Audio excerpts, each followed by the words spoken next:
Coming up on podcast 1375, Tesla opened up all superchargers in the Netherlands following the trial. When will it come to where you are listening or watching around the world? And why it might not be as easy as we think to go everywhere with open superchargers. Stick around and I'll tell you more.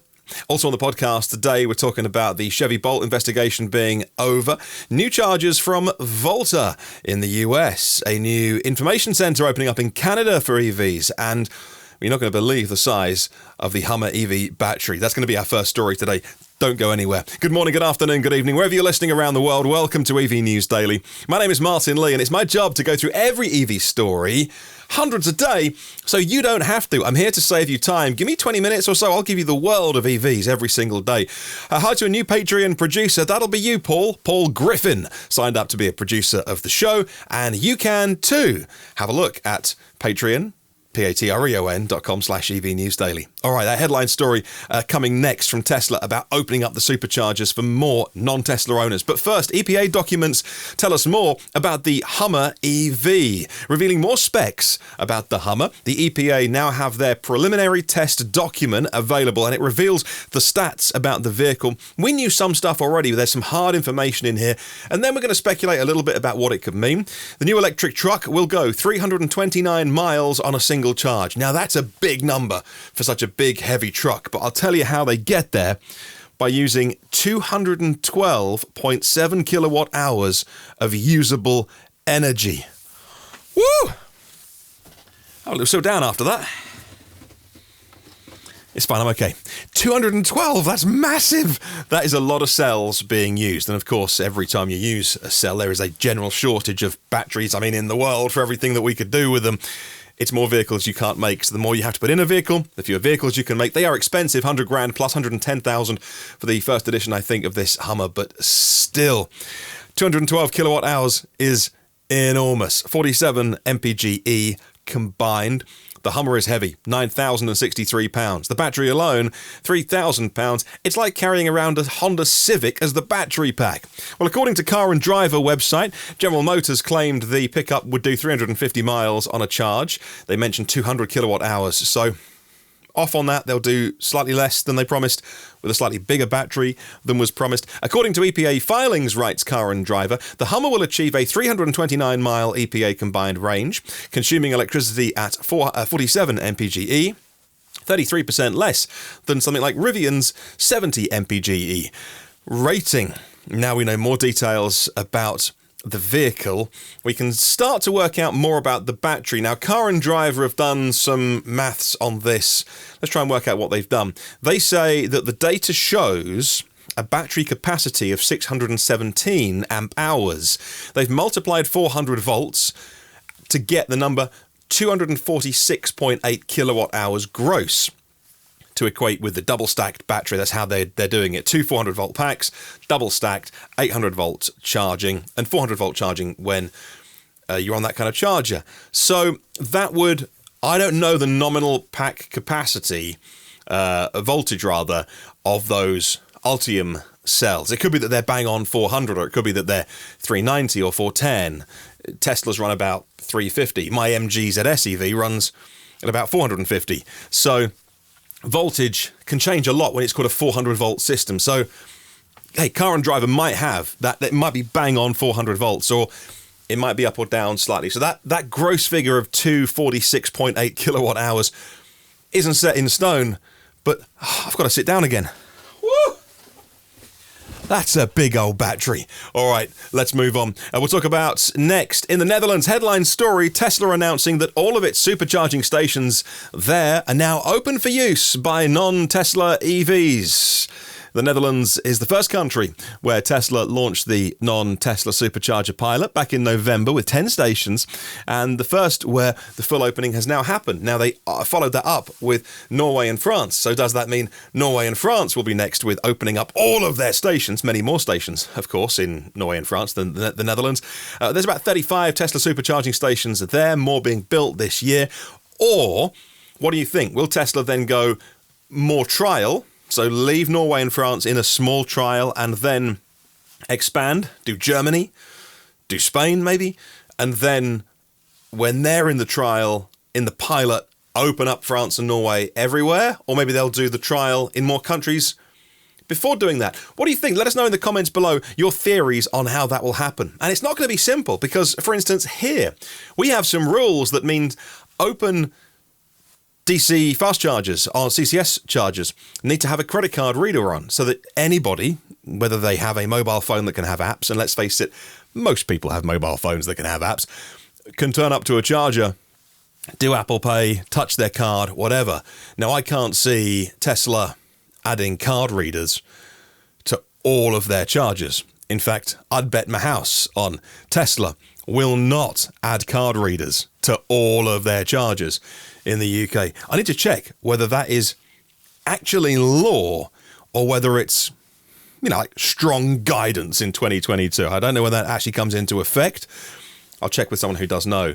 And also in the US. So how quickly will this trial open in the US? Well, I think it won't happen until, at least as a minimum, Tesla have the adapter on sale for CCS to the Tesla proprietary connector, because then they'll be a bit more embedded into the CCS world, if you like. So at the minute, they'd be opening up their network to everybody with a CCS plug, so everyone, apart from shadow mode drivers, of which there are not too many, and they wouldn't be getting anything kind of in return. Those Tesla drivers couldn't then go somewhere else and use a CCS plug. They could use the shadow mode connector if they've got that and limited to 50 kilowatts. So it doesn't seem very equitable, if that makes sense. Just my theory.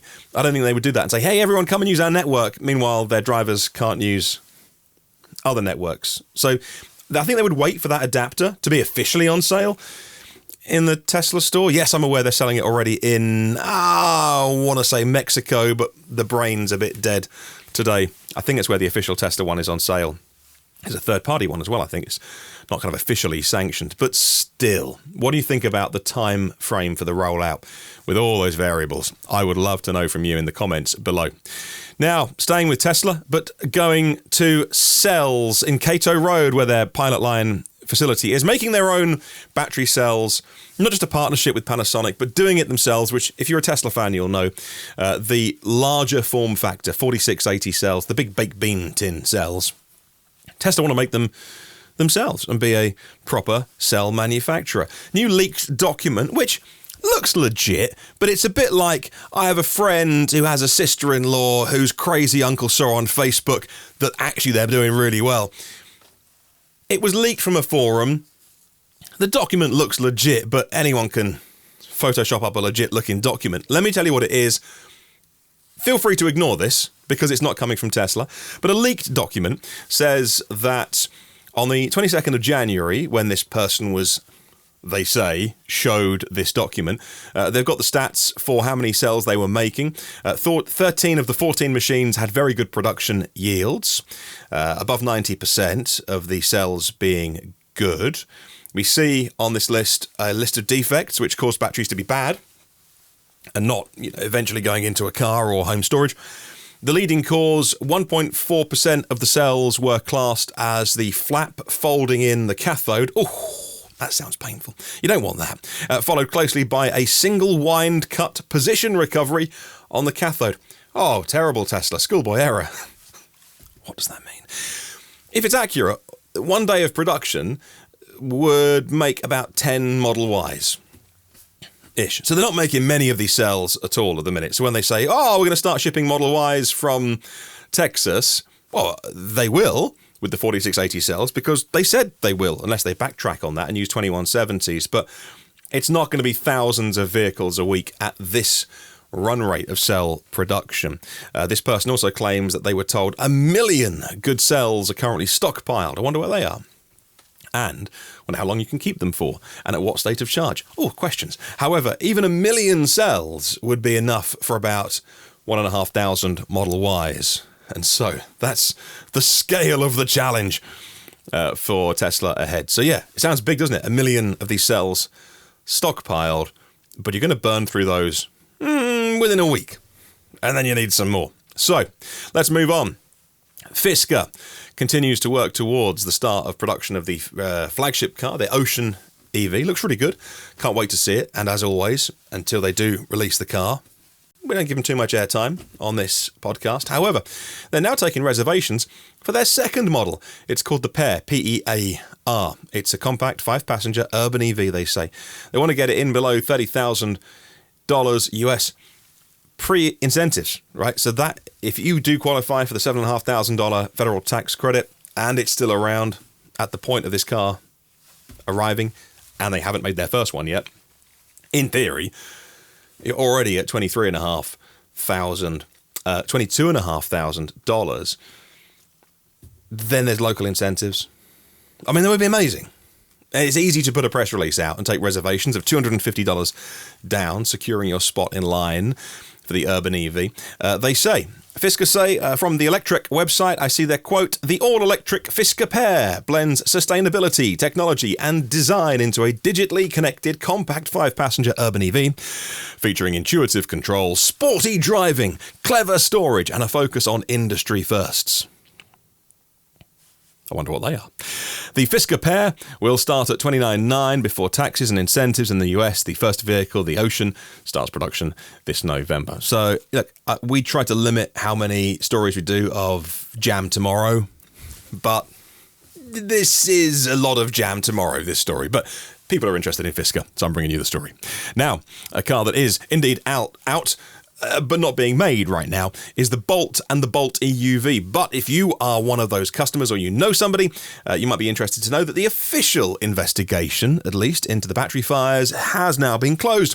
According to a recent report from Car Complaints, the federal agency said that although the investigation is closed, it reserves the right to take additional action if warranted by future circumstances, writes this article in gmauthority.com. The investigation was opened in October 2020 after reports of a car catching fire when, towards the end of its charge cycle, General Motors first did a recall in November 2020, and in the end it would cost about $2 billion to recall all the vehicles, footed mostly by battery provider LG.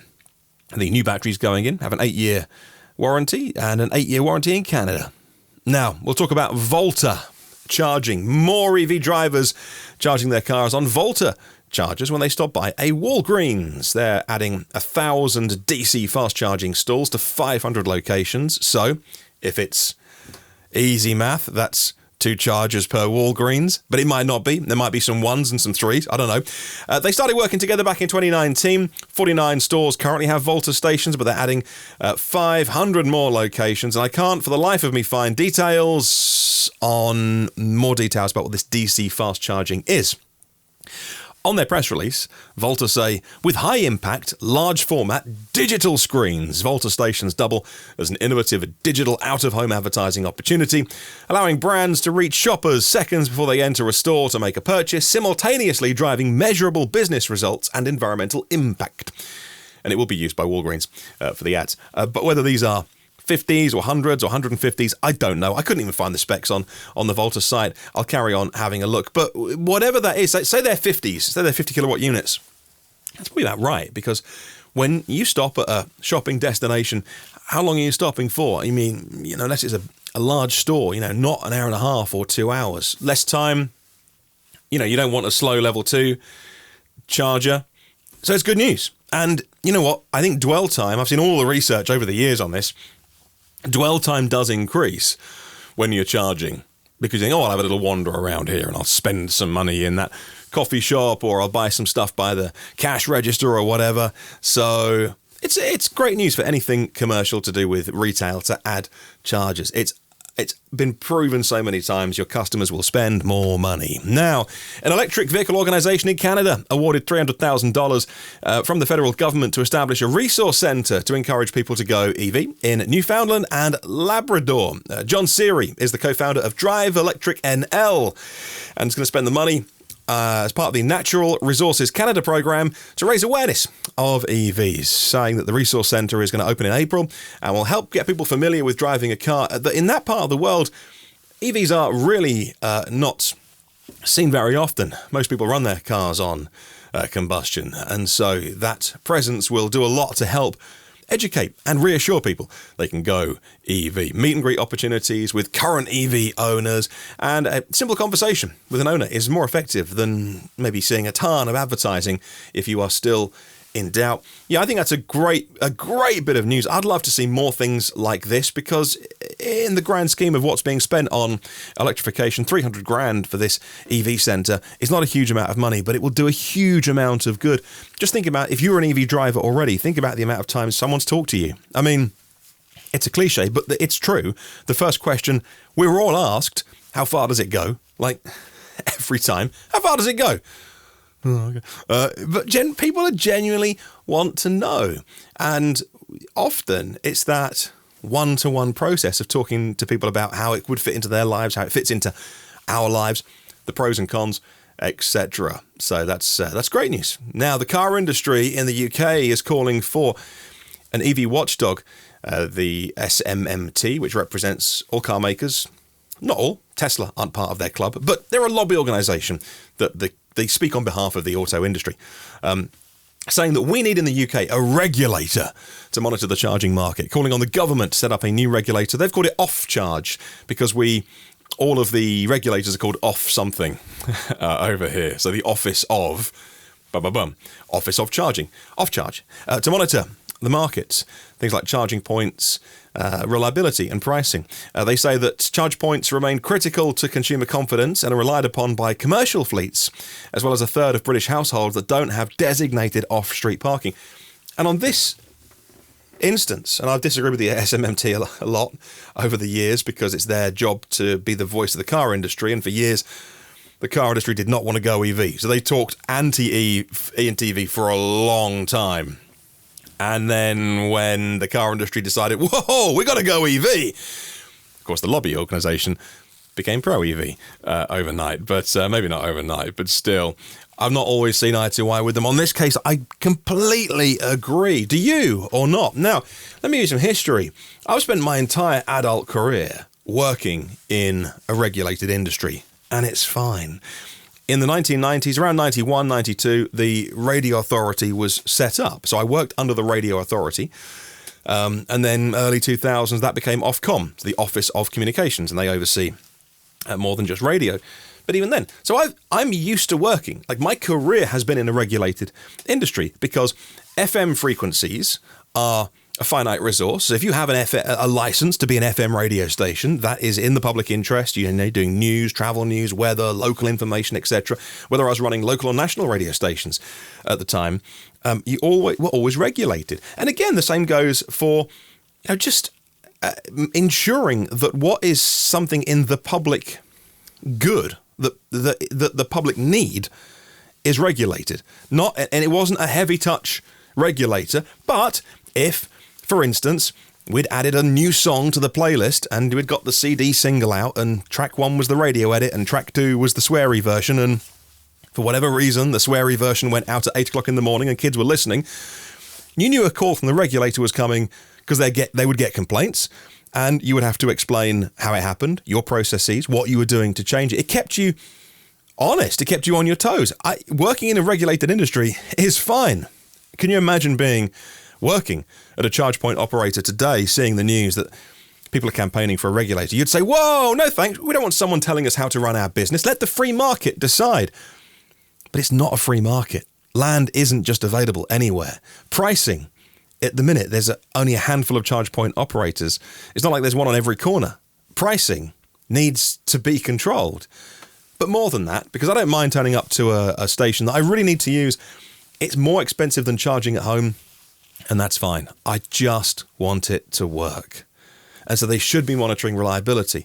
And you know what? It wouldn't be the end of the world for charge point operators. If a charge point is reported out of order for, say, 24 hours, it would automatically be flagged and reported to the regulator. And then the regulator could contact that charge point operator, whoever it is, BP, Pulse, or Shell, whoever, and say, why is this essential service out of order? And what are you doing to fix it? And the answer might be, it's going to be 3 days for a part to be airmailed over from and it's fine. Okay, no worries. Make sure you signify that to your customers, that it's out of order.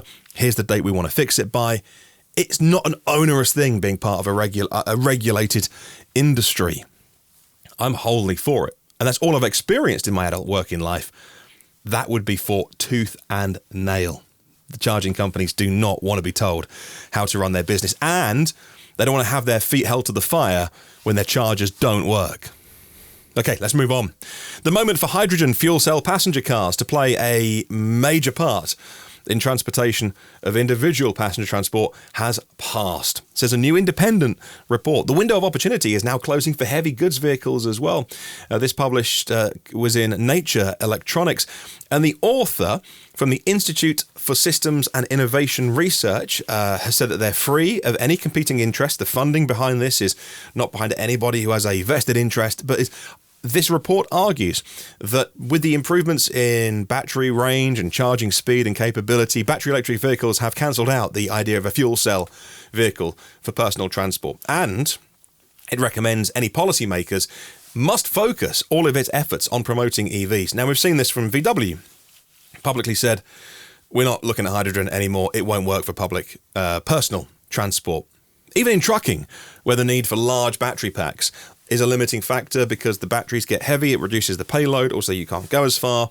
Battery electric vehicles already outnumber fuel cell vehicles, and the technology's getting better. Policymakers and industry need to decide quickly whether the fuel cell electric truck niche is large enough to maintain this huge investment and technology development in hydrogen, or whether it's time to cut the losses and focus on EVs, says the paper.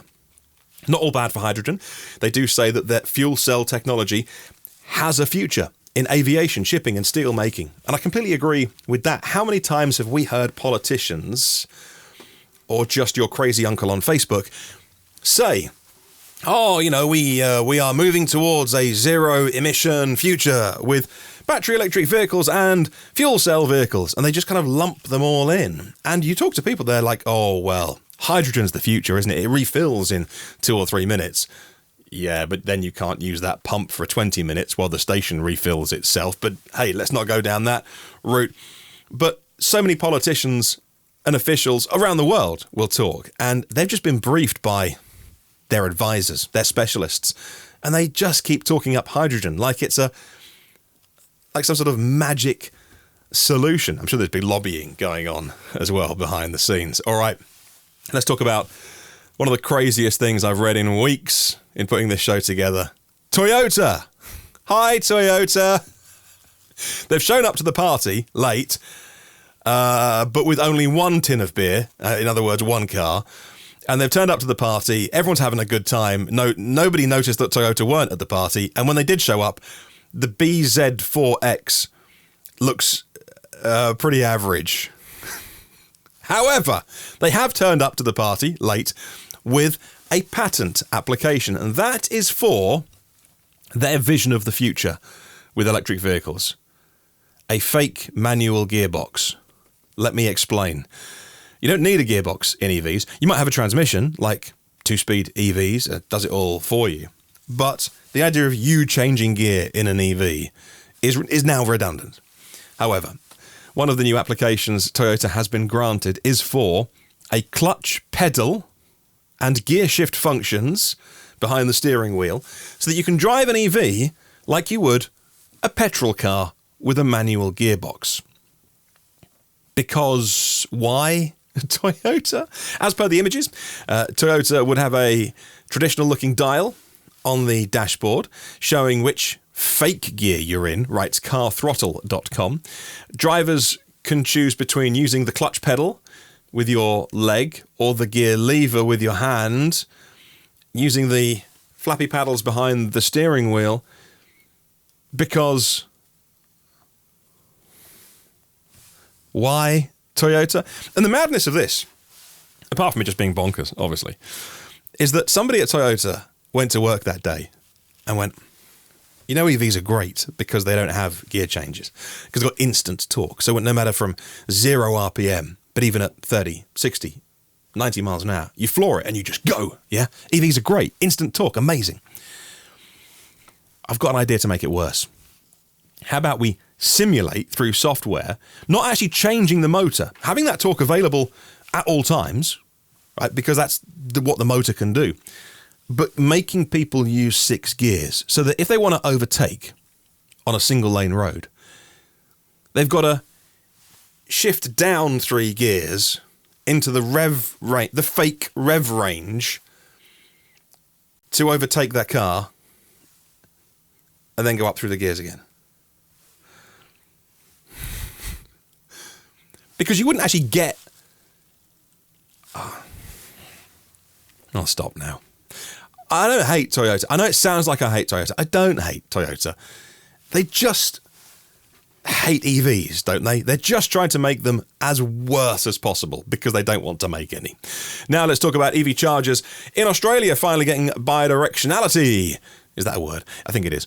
Because finally the wall box chargers are going to be made available down under. Jet Charge is going to be importing them, and they're going to get a delivery this month and a second delivery in April. They cost about 10,000 Aussie dollars right now, less than a home battery. And the Jet Charge chief exec, Tim Washington, I've chatted to Tim on Twitter. Seems like a thoroughly top chap.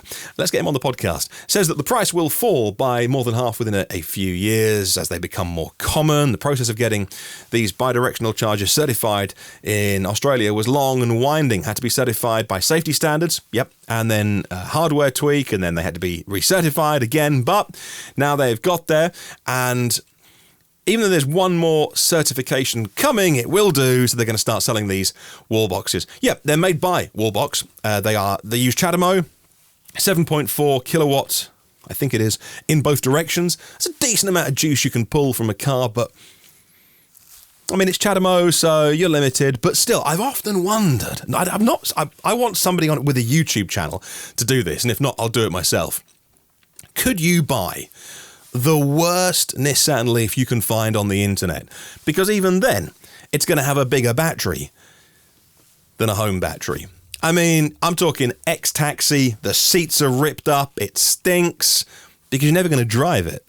You're simply going to park it on your driveway with a bidirectional wall box and use it as home storage. I mean, you could, I guess, keep it road legal, right? Keep the tyres in good nick, keep them inflated, have it MOT'd once a year so it's roadworthy. I mean, you could drive the thing. But then when it's not at your house, it's then no longer providing a battery backup. I don't know. It'd be a fun project to do for like 3 or 6 months, wouldn't it? Just buy the trashed Nissan Leaf that you can find on eBay. All right, let's move on. Tesla is dismissing the idea of building new gas peaker plants to support renewables as they're no longer rational. That's their phrase, no longer rational. They've urged Australia to upgrade their forecasts for battery storage as batteries are smarter, faster and cheaper. In a submission to the Australian Energy Operators 2022 Integrated System Plan, Tesla have replied saying that batteries are the new clean peaker plant. Tesla, though, is dismayed by the forecasts of 9 gigawatts of gas peaker plants being built. We disagree with it, they said, pointing to plunging costs. It's a position that directly contrasts with Australia government and their gas-led recovery plan. Man, Australia. Tesla says battery technology has now advanced to the point where it can provide a faster response at a lower cost, according to reneweconomy.com.au. And finally, on that kind of virtual power plant thing, in the UK, Innovate UK has been granted funding through EV.energy to scale their first virtual power plant using EVs. The funding comes after the startup successfully had a pilot scheme with Nissan Leaf drivers leaving their cars plugged in using signals sent by the grid operator to pause the EV charging when the grid needed it in Norfolk, where I'm from, all right? So they're in East Anglia, were they? All right, Boar. And also Essex, when the grid was under strain. And then when it wasn't, charging the cars back up, draining them down. That's how it works. In return, drivers were getting £60 worth of retail vouchers. I'd love to be part of that trial, but down here in the southwest, we are sadly not as part of that, the area they're doing. Well, thank you very much for watching the podcast today. You can check out the audio version to get me in your ears. Check out your podcast apps and subscribe to EV News Daily and check out the Patreon page to fund the show, patreon.com/EV News Daily. If you want to help me fight the fossils and move towards EVs as quick as possible, I'd love to get your support. Thanks for watching, and I'll see you tomorrow.